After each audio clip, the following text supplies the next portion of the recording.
মিরপুরের মাঠে টাইগার্সরা সবসময় ফিরে আসে একদম ওদের রূপে। তো হচ্ছে আশা রেখেছিলাম, এখন দেখছি যে আসে না। কিন্তু মিরপুরে ওনারা বাঘের মতো আচরণ করে, একদম বাঘ হয়ে যায়। ওনারা ভালো, সবাই ভালো খেলছে। তবে হচ্ছে আজকে ওই নাহিদ রানা ওনারটা বেস্ট ছিল একদম, মানে একদম বলার মতো না। লাস্টে তো একদম পরপর উইকেট নিচ্ছে, ওগুলা বেস্ট ছিল।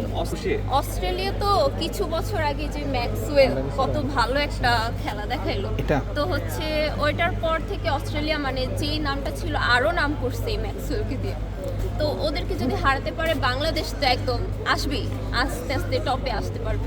বলে এসেও দারুণ বল করছে, উইকেট নিছে। যখন একটা পার্টনারশিপ বিল্ড আপ করতেছিল ওই টাইমে ক্যারিরে উইকেটটা নেওয়া, তারপরে মুস্তাফিজের বলে দুর্দান্ত একটা ক্যাচ ধরছে। মানে আজকের দিনটা পুরোপুরি মোসাদ্দেকের। যদিও নাইট রানা দুর্দান্ত বল করছে, তাসকিন প্রথম বলেই উইকেট নিয়ে নিছে, তামিম ভালো ব্যাট করছে, শান্ত ভালো ব্যাট করছে। অলরাউন্ড পারফরমেন্স ছিল বাংলাদেশে।